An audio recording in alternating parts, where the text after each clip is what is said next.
Prince Harry sent an email claiming he and Meghan Markle could not afford security for themselves until they were able to earn their own money, according to court documents. Harry and Meghan lost their publicly funded UK police protection when they stepped down as senior working royals and moved to North America in 2020. A court heard that in an email to Elizabeth II's private secretary Sir Edward Young in April 2020, Harry made it clear the Sussexes couldn't afford private security until they were able to earn. The message was disclosed in papers which form part of Harry's bid to rule that the Mail on Sunday's publisher Associated Newspapers libelled him in an article about his quest for police protection when he and his family visit Britain. The Duke of Sussex is suing the publisher Associated Newspapers Limited (ANL) over an article alleging he tried to hush up his separate legal challenge over the government's refusal to let him pay for police security. ANL contests the claim, arguing the article expressed an honest opinion and did not cause serious harm to Harry's reputation. During a hearing at the High Court, Harry's lead attorney asked Judge Matthew Nican either to strike out the publisher's defense or to deliver a summary judgment, which would be a ruling in the prince's favor without going to trial. Lawyer Justin Rushbrook said the facts did not support the publisher's substantive pleaded defense that the article expressed an honest opinion. He said the article was fundamentally inaccurate. Harry was not in court for the hearing. The Duke's lawyers have said he is reluctant to bring his and Meghan's children Prince Archie Harrison, 3, and Princess Lilibet Diana, 1, to Britain because it is not safe. Harry, 38, wants to pay personally for police security when he comes to Britain, but the government said that was not possible. Last year, a judge gave Harry permission to sue the government. That case has yet to come to trial. Harry sued Associated Newspapers over a February 2022 Mail on Sunday article headlined, "Exclusive, How Prince Harry Tried to Keep His Legal Fight with the Government Over Police Bodyguards a Secret." Then, just minutes after the story broke, his PR machine tried to put a positive spin on the dispute. The Duke claims the newspaper libeled him when it suggested he lied in his initial public statements about the suit against the government. The court was told the claim involves two statements sent to journalists in January 2022 on Harry's behalf, one that could be quoted publicly and a second to be paraphrased as background information, over the Duke's decision to bring legal action against the Home Office.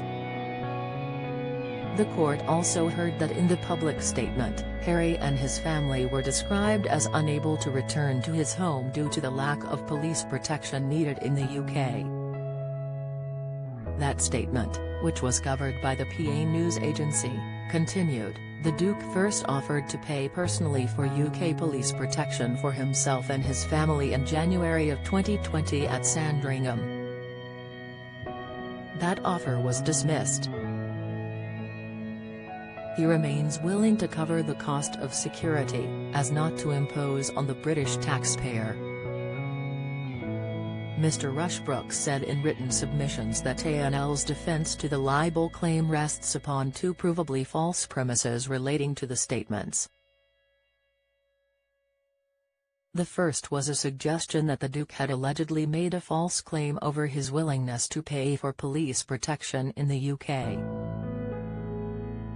The second was that he had allegedly stated his case against the Home Office was over a refusal to let him pay for this security. Mr. Rushbrook told the court, "It's absolutely obvious that this statement makes no claim that the claimant made an offer to Revec or the Home Office or that his judicial review proceedings were to challenge a refusal to accept it." He said that Harry's public statement expressly says he first offered to pay in January 2020 during a meeting at Sandringham. The barrister later added, he did not know who was on Revec or whether or not or by whom the offer had been passed on to Revec. He self-evidently believed or he assumed it had been brought to Revec's attention. Mr. Rushbrook later said that Harry's public statement about the offer was completely clear, but claimed that reporting by the PA news agency had got the wrong end of the stick in saying the legal action was over a Home Office decision not to allow him to pay. He told the court, "That appears to have been the starting point for much of, or possibly all of, the publicity that followed that the defendant relies upon."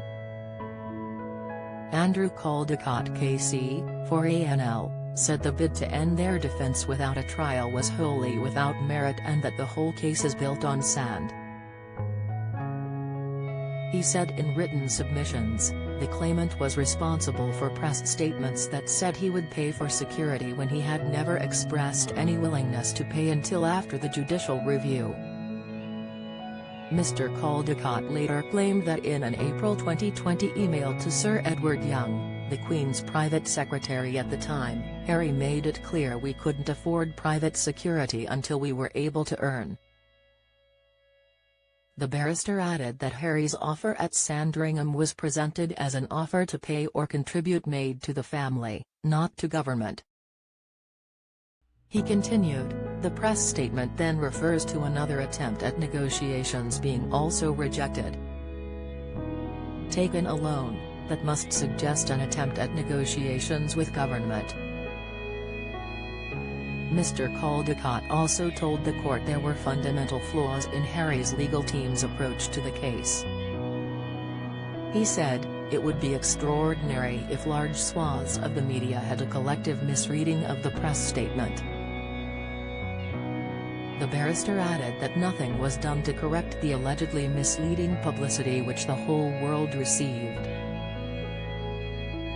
In July, Judge Nicklin ruled the article was defamatory and allowed the case to proceed.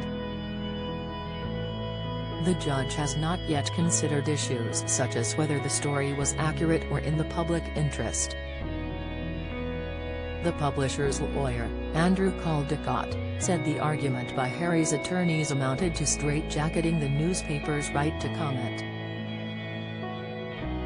He said it was vital the media speak truth to power, and speaking opinion to power is every bit, if not more, important, as long as the opinion is based on facts. At the end of the day-long hearing on Friday, the judge said he would rule at a later date.